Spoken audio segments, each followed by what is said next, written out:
Bonjour chers auditeurs. Bienvenue dans cet espace de calme et de rêverie. Aujourd'hui, je vous invite à plonger dans une histoire apaisante, inspirée de la Chine ancienne. Le dragon de jade. Une histoire relaxante, inspirée de la Chine ancienne, pour s'endormir paisiblement, spécialement conçue pour vous emporter dans un monde de sérénité, où chaque mot est choisi pour vous détendre et préparer votre esprit au repos. Installez-vous confortablement, fermez les yeux et laissez-vous bercer par cette aventure magique. Que ce conte soit votre compagnon pour une nuit paisible et des rêves doux.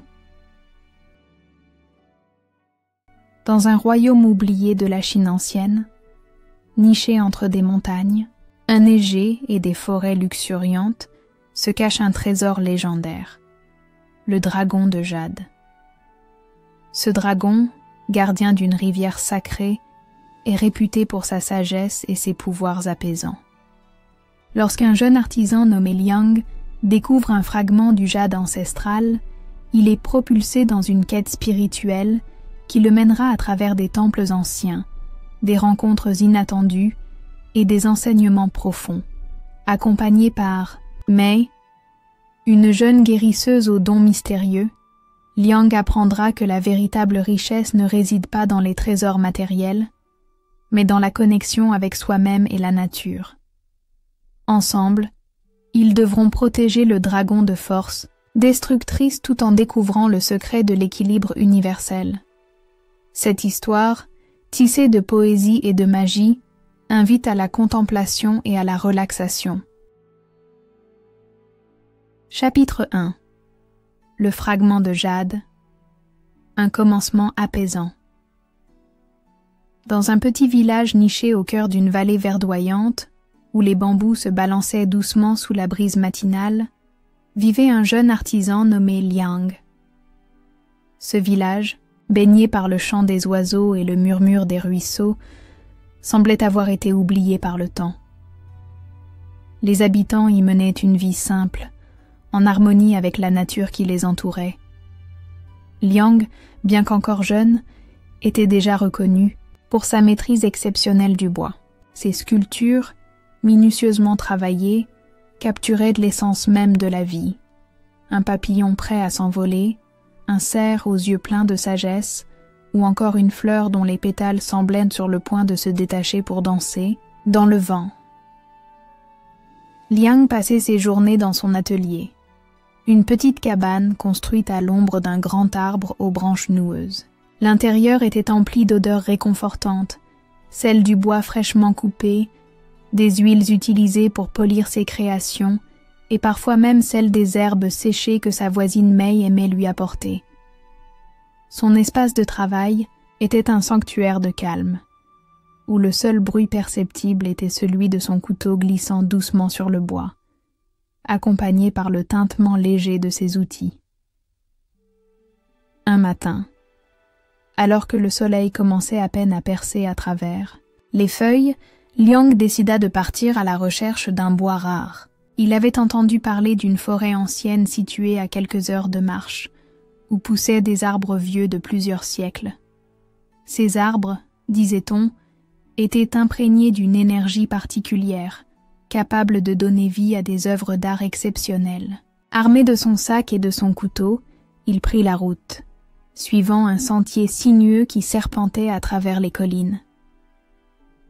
La forêt était un véritable havre de paix. Les rayons du soleil filtraient à travers les frondaisons, projetant des motifs, changeant sur le sol couvert de mousse.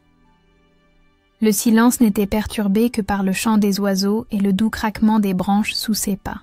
Après plusieurs heures de marche, Liang découvrit un arbre millénaire, ses racines noueuses s'enfonçant profondément dans le sol.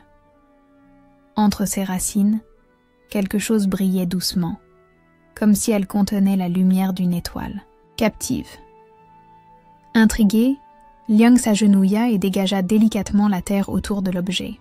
C'était un fragment de jade, gravé de motifs complexes représentant des dragons entrelacés. La pierre était froide au toucher, mais dès qu'il la souleva, une chaleur apaisante se répandit dans ses mains. Il resta là, immobile, contemplant la beauté de sa trouvaille. Le jade semblait vibrer légèrement, comme animé d'une vie propre. Ce jour-là, Liang ignorait encore que ce simple morceau de pierre allait bouleverser sa vie. Il rentra chez lui, méditant sur la beauté de sa trouvaille. Dans la soirée, alors qu'il observait le jade à la lumière des lanternes, il eut une vision fugitive. Un dragon majestueux flottant au-dessus d'une rivière scintillante. Cette image, bien que fugace, laissa une impression durable dans son esprit. Peu à peu, Liang commença à ressentir une curiosité grandissante. Pourquoi ce fragment avait-il été placé là? Quelle était son origine? Ces questions l'accompagnaient dans ses rêves, où il voyait souvent le dragon de jade survoler des paysages enchanteurs. Sa quête spirituelle venait de commencer, sans qu'il en soit pleinement conscient. Les jours suivants, Liang passa de longues heures à étudier le jade, essayant de comprendre les motifs gravés à sa surface. Chaque courbe, chaque entrelac, semblait raconter une histoire ancienne, mais il ne parvenait pas à en saisir le sens. Il sentait cependant que cette pierre était porteuse d'un message, comme si elle cherchait à lui transmettre une vérité profonde. Cette sensation, bien que mystérieuse, le remplissait d'un sentiment de calme et de plénitude. Un soir, alors qu'il méditait devant le jade, Liang sentit une présence invisible l'entourer. Ce n'était ni effrayant ni oppressant, mais plutôt apaisant, comme une caresse légère sur son âme. Il comprit alors que ce fragment n'était pas seulement un objet, mais une clé, une invitation à découvrir un monde caché, un univers de sagesse et de magie. Avec un mélange de curiosité et de respect, Liang rangea le jade dans un coffret en bois qu'il avait sculpté lui-même. Il savait que cette découverte n'était que le début d'un voyage qui le mènerait bien au-delà des limites de son village. Mais pour l'instant, il se contentait de rêver, de méditer, et de laisser les murmures du jade guider ses pensées vers des horizons inconnus.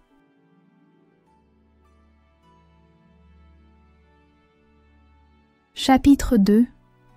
La rencontre avec Mei, une guérisseuse mystérieuse. Quelques jours après sa découverte, Liang décida de consulter un sage du village, espérant obtenir des réponses sur le fragment de jade. Ce sage, connu sous le nom de maître Yun, était un homme âgé aux cheveux blancs comme la neige, toujours vêtu d'une robe simple tissée de fils dorés. Il vivait à l'écart du village, sous un immense saule pleureur dont les branches tombantes formaient une sorte de voûte protectrice. On disait que Maître Yun possédait une sagesse infinie, capable de lire dans les âmes et de comprendre les mystères du monde. Lorsque Liang arriva, il trouva Maître Yun assis en tailleur sur un tapis de mousse, les yeux fermés, respirant lentement au rythme du vent. Sans même ouvrir les yeux, le vieux maître fit signe à Liang de s'asseoir. En face de lui, après quelques instants de silence, Maître Yun tendit la main, invitant Liang à lui montrer le jade. Le vieux sage examina attentivement le fragment, faisant glisser ses doigts ridés sur les motifs gravés. Un sourire paisible apparut sur son visage, comme s'il reconnaissait une vieille connaissance. « Ce jade, dit-il d'une voix douce et chantante, est un fragment d'une légende ancienne. Il appartient au dragon de jade, un être mythique qui veille sur la rivière sacrée depuis des siècles. » Maître Yun expliqua que le dragon de jade n'était pas seulement un gardien, mais aussi un symbole de sagesse et d'équilibre. Selon la légende, lorsque le jade serait dispersé, des âmes pures devraient le rassembler pour restaurer l'harmonie du monde.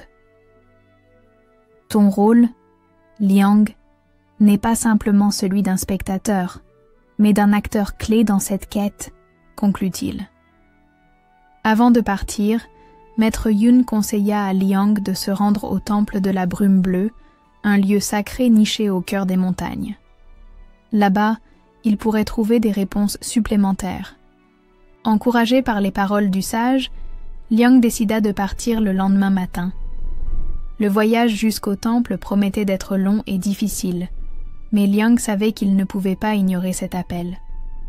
Le lendemain, il chargea son sac avec quelques provisions et prit la route.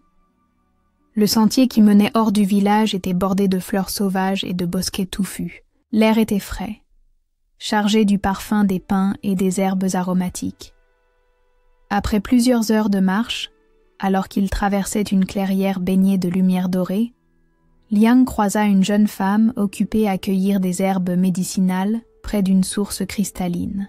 Elle portait une cape brodée de fleurs et semblait en harmonie parfaite avec la nature qui l'entourait. Son visage, encadré par des cheveux noirs comme l'ébène, reflétait une sérénité presque surnaturelle. « Bonjour, voyageur », dit-elle d'une voix douce, levant les yeux de son panier rempli de plantes. « Je m'appelle Mei. Que cherchez-vous dans cette forêt ?» Liang hésita un instant avant de répondre. Il n'était pas sûr de pouvoir faire confiance à cet inconnu, mais quelque chose dans son regard le mit immédiatement en confiance. Il lui montra le fragment de jade et lui raconta brièvement son histoire. Mei écouta attentivement, ses yeux brillants d'intérêt. « Le jade, murmura-t-elle, comme si elle reconnaissait quelque chose de familier. Je suis une guérisseuse formée dans l'art des plantes et des énergies spirituelles. J'ai entendu parler de la légende du dragon de jade. Peut-être que nos chemins sont destinés à se croiser. » Intrigué par son histoire, Mei proposa de l'accompagner jusqu'au temple. Liang accepta, touché par la gentillesse et la sagesse de Mei. Ensemble, ils parcoururent des chemins sinueux, partageant des histoires et des silences complices. Mei enseigna à Liang comment écouter les messages subtils de la nature, comme le chant du vent ou le frémissement des feuilles.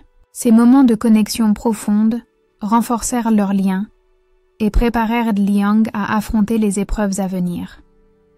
Mei, quant à elle, semblait avoir une compréhension intuitive de la mission de Liang. Elle lui raconta des légendes anciennes, parlant des dragons qui avaient autrefois protégé la terre, et des guerriers spirituels qui avaient appris à vivre en harmonie avec eux. Ces mots étaient comme une berceuse, apaisant l'esprit de Liang et nourrissant son âme. Ensemble, ils continuèrent leur voyage, leurs pas rythmés par le chant des oiseaux et le murmure des ruisseaux.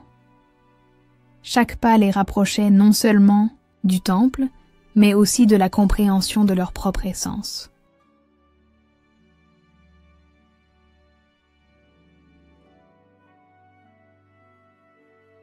Chapitre 3.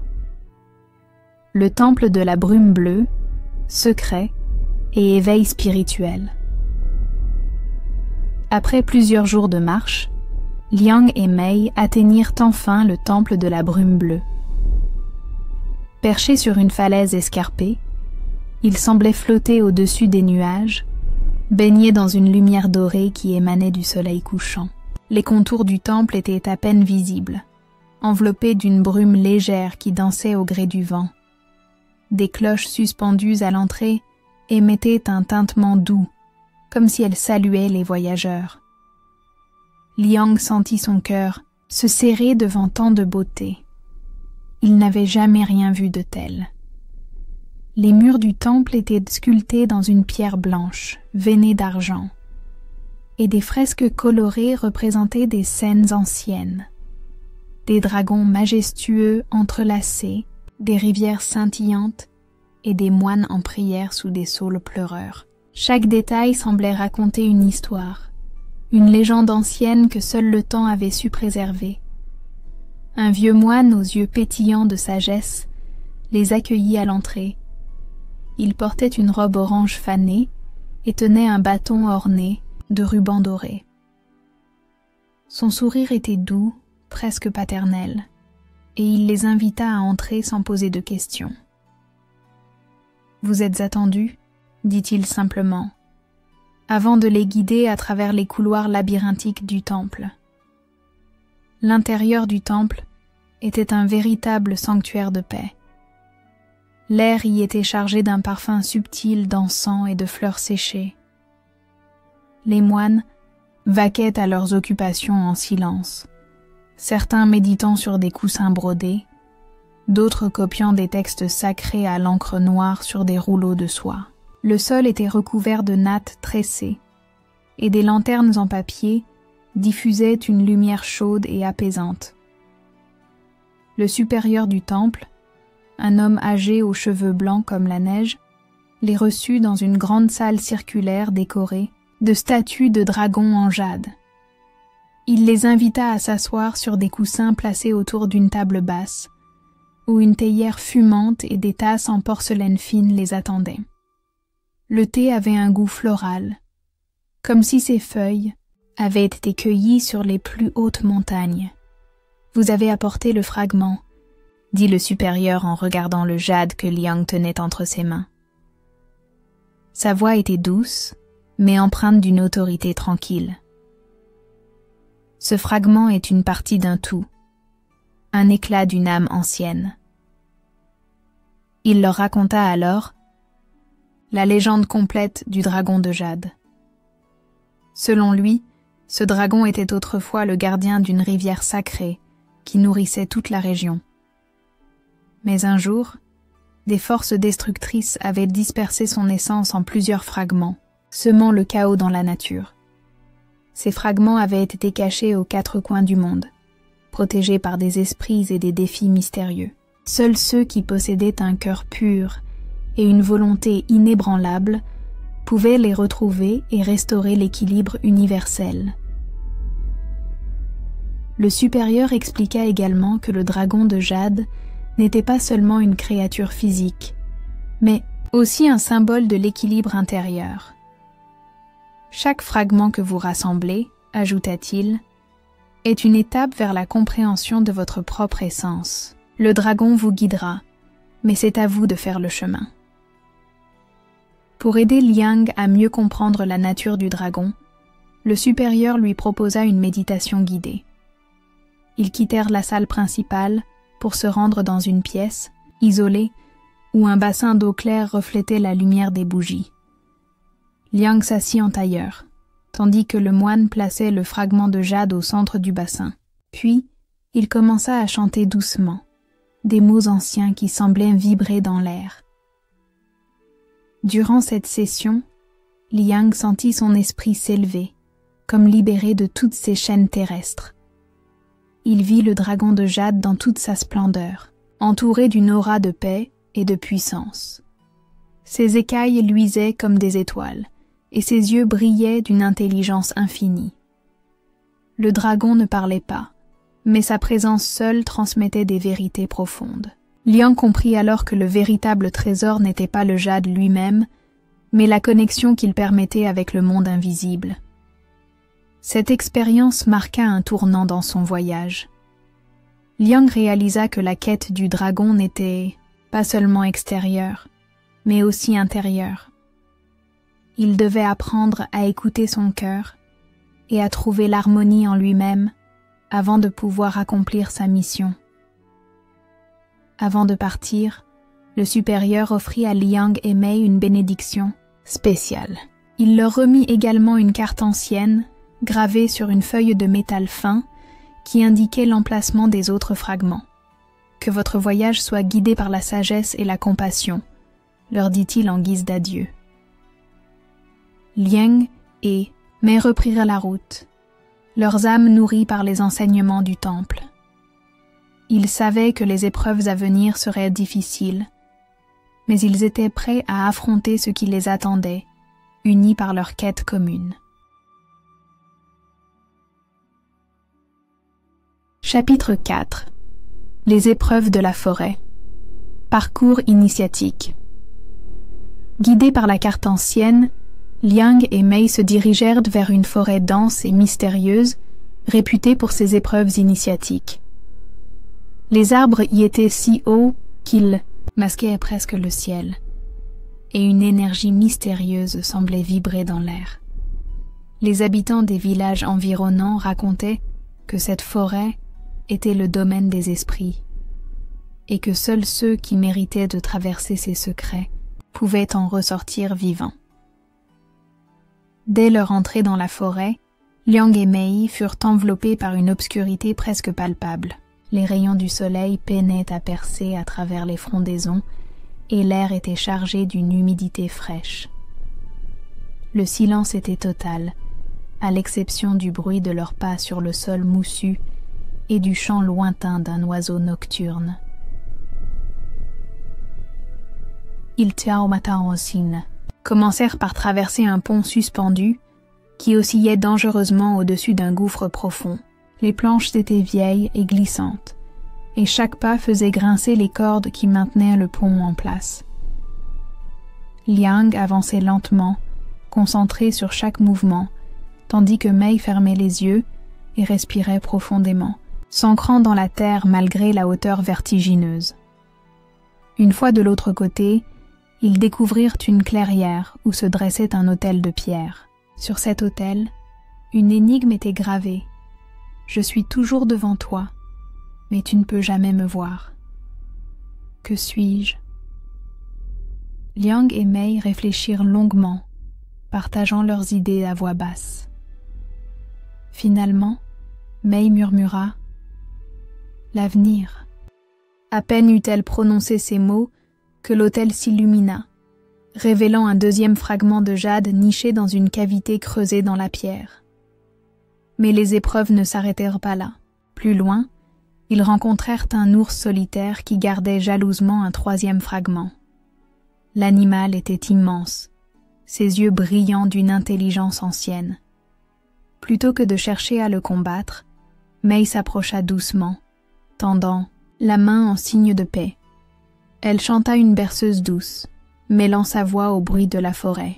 Petit à petit, l'ours se calma, et il permit à Liang de récupérer le fragment sans opposer de résistance. Ces épreuves renforcèrent leur lien et leur confiance mutuelle. Liang apprit à faire preuve de courage face à l'inconnu, tandis que Mei partagea ses connaissances en matière de guérison et de communion avec les esprits de la nature. Ensemble, ils découvrirent que chaque obstacle surmonté les rapprochait non seulement du dragon, mais aussi de leur propre essence. À la fin de leur périple dans la forêt, ils trouvèrent un troisième fragment de jade qui émit une lumière douce lorsqu'il fut réuni avec les deux premiers. Cette union symbolisait leur progression spirituelle et leur engagement envers leur quête. Ils quittèrent la forêt avec un sentiment de plénitude, sachant qu'ils avaient franchi une étape cruciale de leur voyage. Chapitre 5. La rivière sacrée.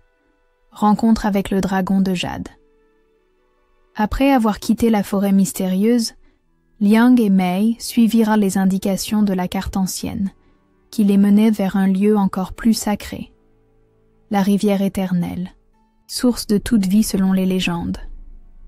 Cette rivière, disait-on, était gardée par le dragon de jade lui-même, et seule une âme pure pouvait contempler sa splendeur sans être consumée par sa lumière.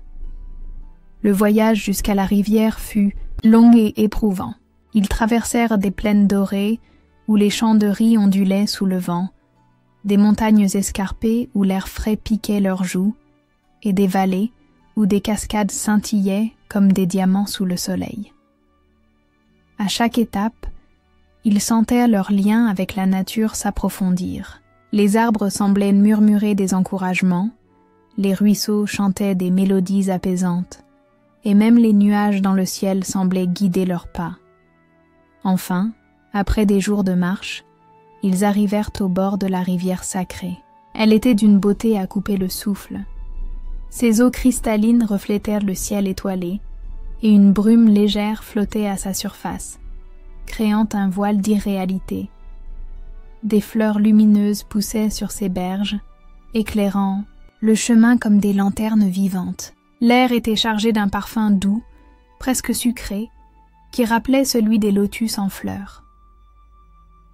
Liang et Mei s'assirent au bord de la rivière, méditant en silence pour se préparer à la rencontre inévitable avec le dragon de jade.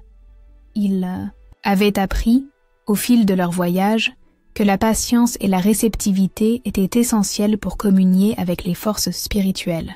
Alors, ils fermèrent les yeux, respirant lentement, laissant leurs pensées s'écouler comme l'eau devant eux.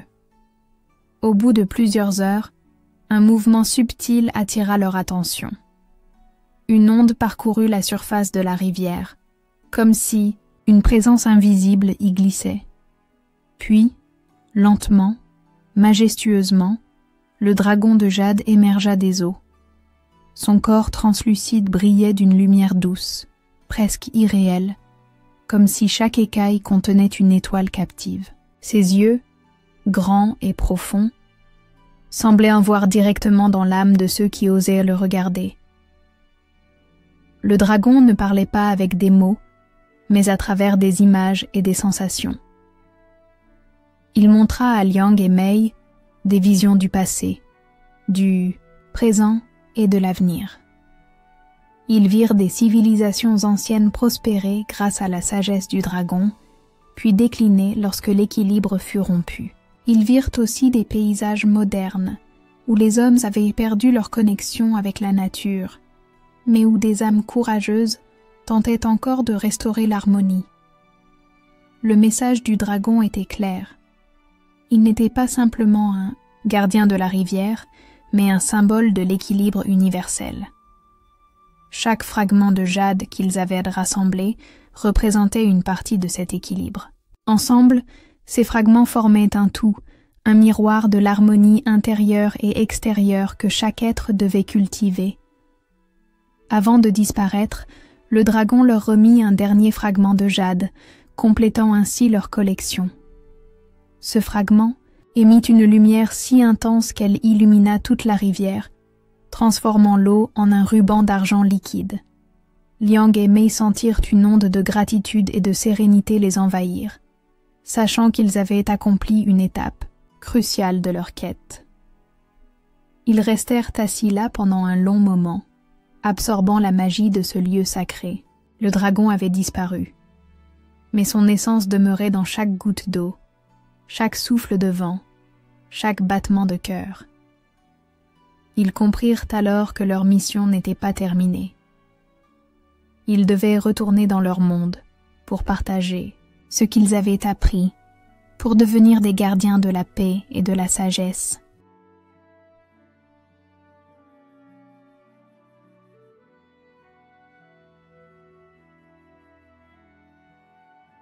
Chapitre 6. L'équilibre universel. Retour à la source. De retour dans leur village niché entre les collines verdoyantes, Liang et Mei furent accueillis comme des héros. Les habitants, qui avaient entendu parler de leurs aventures, se rassemblèrent autour d'eux pour écouter leurs histoires. Liang raconta chaque étape de leur voyage, des épreuves de la forêt à la rencontre avec le dragon de jade.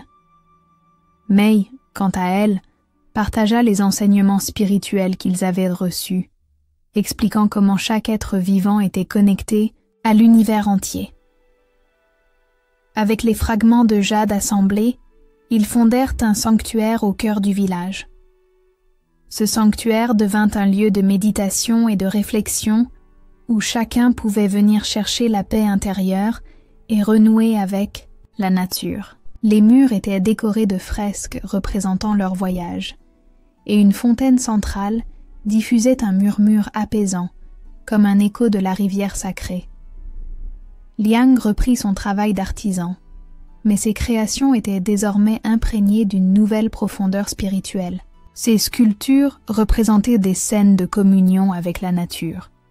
Un enfant tenant un oiseau blessé, un vieux sage méditant sous un arbre, ou encore une femme versant de l'eau dans une coupe en pierre.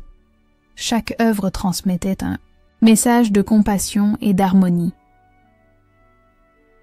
Mei, de son côté, continua d'enseigner les secrets de la guérison et de la connexion avec les esprits de la nature. Elle organisa des cérémonies saisonnières pour célébrer les cycles de la vie, invitant les habitants à planter des arbres, à nettoyer les rivières et à honorer les animaux qui partagèrent leurs terres. Grâce à ces efforts, le village devint un modèle de durabilité et de respect pour l'environnement. Mais leur quête ne s'arrêta pas là. Liang et Mei décidèrent de voyager ensemble, partageant leurs connaissances avec d'autres villages et villes. Ils parcoururent des routes lointaines, rencontrant des personnes de toutes origines et semant des graines de paix et de sagesse là où ils passaient. Le dragon de jade, bien qu'invisible, continuait de veiller sur eux, symbole de leur mission commune. Un soir, alors qu'ils étaient assis près d'un feu de camp au sommet d'une colline, Liang prit la main de Mei et la serra doucement. « Nous avons accompli beaucoup, » dit-il doucement. « Mais je sais que notre voyage est loin d'être terminé. » Mei sourit, ses yeux brillants à la lueur des flammes. « Notre véritable mission n'est pas seulement de protéger le jade, mais de devenir des gardiens de l'équilibre universel. Et cela, nous le ferons ensemble, pour toujours. » Ils restèrent là jusqu'à ce que les étoiles remplissent le ciel, bercés par le chant des grillons et le murmure du vent. Le dragon de jade, bien que disparu des regards, restait présent dans chaque acte de compassion, chaque geste d'amour et chaque moment de contemplation.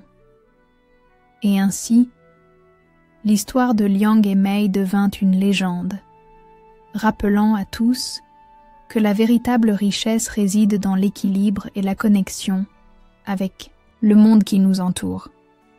Leur quête avait transformé non seulement leur propre vie, mais aussi celle de ceux qui les entouraient. Le dragon de jade, bien que silencieux, continuait de veiller, symbole éternel de paix et de sagesse. Merci d'avoir écouté Le Dragon de jade, histoire relaxante pour dormir, ce conte inspiré de la Chine ancienne. J'espère que cette histoire vous a transporté dans un monde de calme et de magie. Si vous avez apprécié ce conte, n'hésitez pas à vous abonner à ma chaîne pour découvrir d'autres histoires relaxantes inspirées de cultures et de légendes du monde entier. Bonne nuit, et que vos rêves soient aussi paisibles que les eaux de la rivière sacrée.